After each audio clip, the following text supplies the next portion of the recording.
Episode 142, Kisah Seorang Pengantar Makanan yang Menjadi Miliarder. Namun, setelah menunggu lama tidak ada hasil. Jiang Wan mengerutkan kening dan tersesat lagi, masih sama. Dalam keputusasaan, Jiang Wan memanggil keamanan, hanya untuk menyadari bahwa ATM rusak dan sedang dalam pemeliharaan. Terima kasih, Jiang Wan dengan sopan berkata kepada penjaga keamanan, dan berjalan menuju konter. Namun, tepat pada saat ini, teriakan familiar terdengar di belakang Jiang Wan. Jiang Wan, kenapa kamu ada di sini? Li Yao berjalan masuk dari pintu bank, dan dia melihat sosok yang familiar di matanya.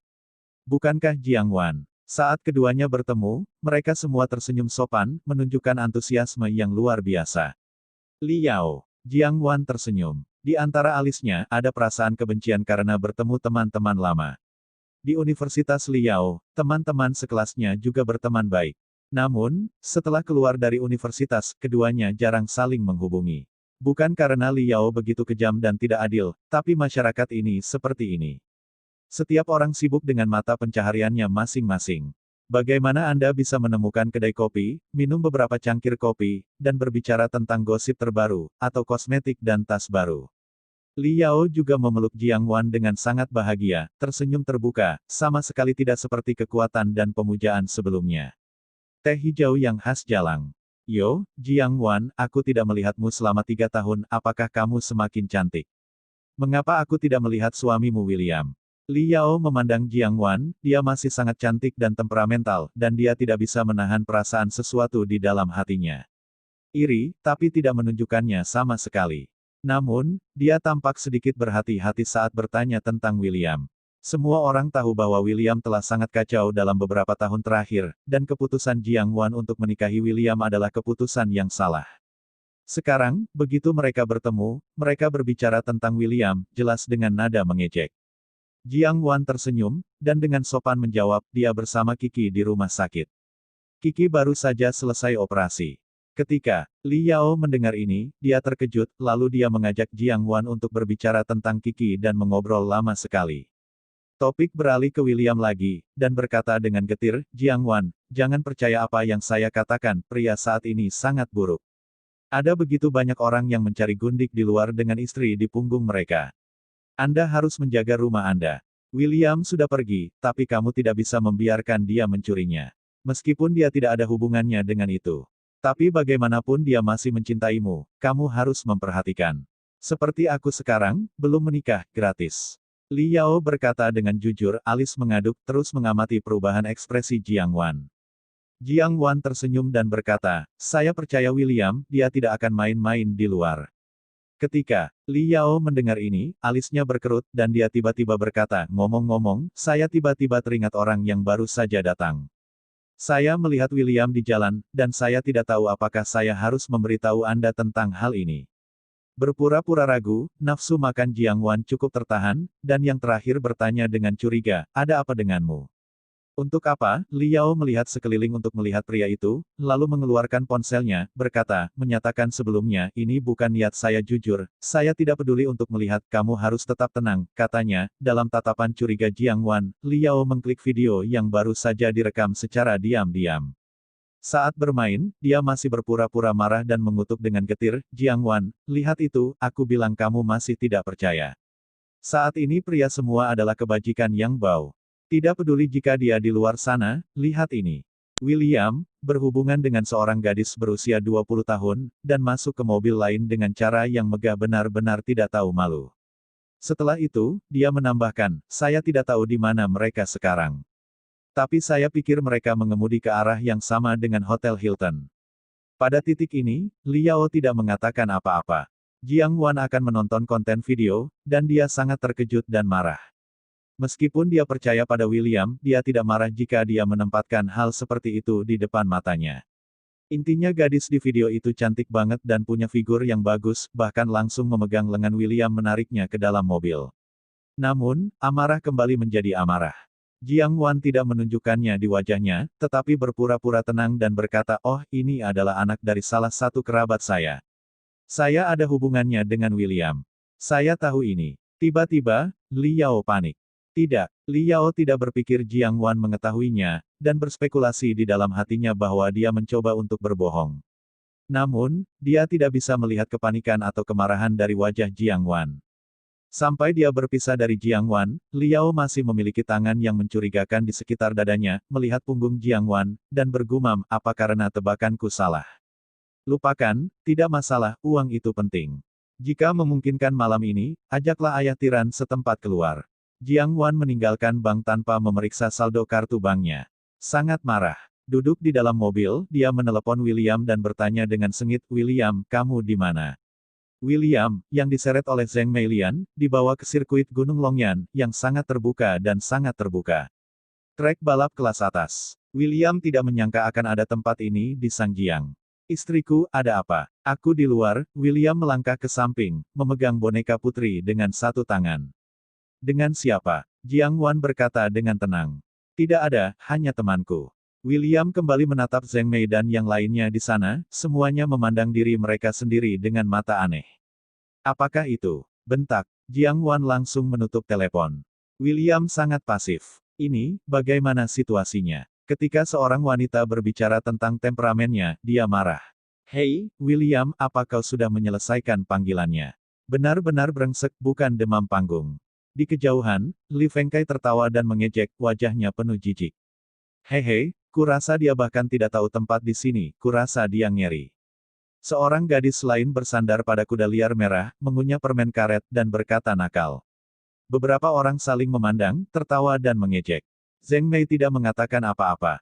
Melihat William datang, dia berjalan dengan wajah dingin, meraih ponsel William, dan berkata dengan dingin, sangat menyenangkan hari ini, jangan memikirkan hal-hal lain. William tampak tak berdaya dan diseret oleh mereka. Apa yang akan dimainkan ini? Pada saat ini, Jiang Fei dengan kemeja putih tiba-tiba mengeluarkan seikat besar mawar merah dari bagasi mobil. Di depan semua orang, dia berlutut di depan Zheng Mei, dan berkata dengan suara yang kuat, Alice. Aku sangat menyukaimu. Berjanjilah untuk jadi pacarku, oke? Tiba-tiba, kerumunan meraung. Bukan hanya Zheng Mei di sini. Ini adalah tempat balapan profesional. Setidaknya 100 orang bermain di sini. Uang generasi kedua yang kaya. Berjanjilah padanya, berjanjilah. Kerumunan itu meraung, yang dengan jelas diatur oleh Jiang Fei. Secara khusus, Li Fengkai dan yang lainnya sangat kuat, dan mereka telah meninggalkan si tukang sampah di samping William. William juga senang, jadi dia berpikir, anak-anak kecil ini buru-buru menyelesaikan masalah, dan kemudian mengantar diri mereka pulang. Ketika kembali, Anda harus mengajukan keluhan kepada Zheng Tai, putrinya tidak dapat melakukannya. Anda harus dididik. Namun, di luar ekspektasi semua orang. Zheng Mei menatap Jiang Fei dengan dingin, dan langsung menolak, Jiang Fei, maaf, aku tahu kamu menyukaiku, tapi aku tidak menyukaimu, aku sudah punya pacar. Setelah itu, dia berbalik. Berpura-pura menjawab telepon, teriak William untuk masuk ke dalam mobil pergi. William bingung, apakah ini sudah selesai? Mengapa dia menepi? Apakah jumlah orangnya kuat? Tidak benar. Setelah beberapa saat tertegun, alis Zheng menatap ke arah William, dan dia mengutuk, pergilah, mengapa kamu berdiri bodoh? William mengangguk dengan cepat, dan berlari, tapi... Jiang Fei langsung berhenti alis, raih lengannya, wajah dingin, berangin dan bertanya, Mei Mei, kamu jangan bercanda, mana pacarmu? Saat dia berkata, dia tersenyum muram, menatap William, menunjuk ke arahnya dan berkata, jangan bilang, prianya yang malang adalah pacarmu. Tiba-tiba, mata semua orang tertuju pada William. Itu adalah rasa jijik dan dendam.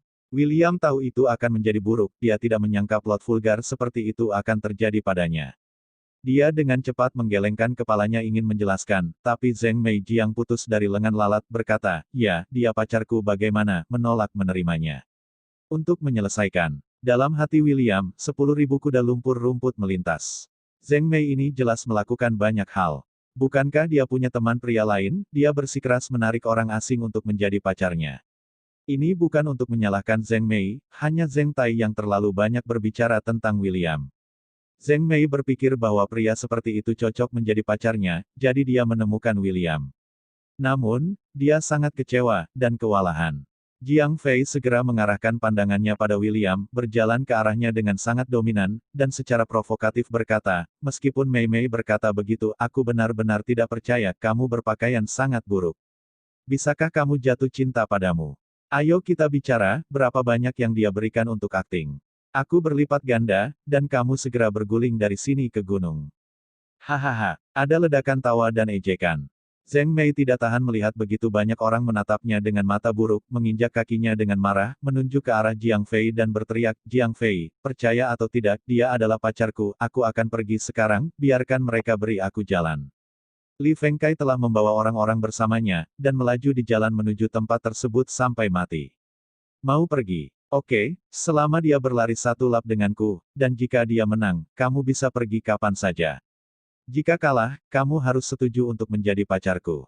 Dia harus berlutut dan berada di bawah selangkanganku. Kemudian dari berguling ke sini sepanjang jalan menuruni gunung.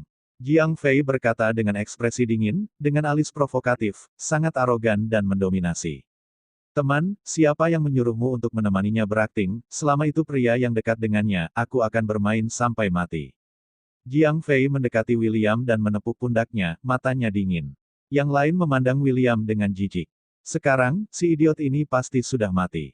Siapakah Jiang Fei? Pembalap juara balap provinsi. Memenangkan 3 kejuaraan provinsi berturut-turut. Apalagi di paruh kedua tahun ini, kita akan mengikuti kompetisi balap internasional yaitu Asian Le Mans Series. Dia adalah pemain unggulan paling menjanjikan untuk mewakili negara. Berpacu dengan dia, itu adalah pencarian kematian murni. Dan, lebih buruk lagi, bahkan kejuaraan dunia Formula 1. Dalam acara yang disebut F1, Jiang Fei juga memenuhi syarat untuk berpartisipasi. Ini adalah tingkat kompetisi balap tertinggi di dunia saat ini, dan disebut sebagai 3 pertandingan olahraga utama di dunia, bersama dengan Olimpiade dan Piala Dunia. Oleh karena itu, William bisa dikatakan tidak memiliki peluang untuk menang.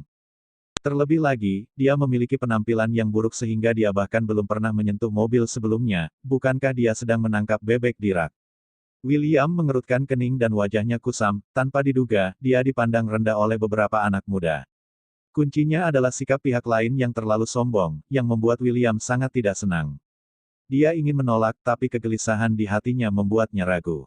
Zheng Mei juga tahu bahwa William tidak memiliki kesempatan untuk menang di depan Jiang Fei.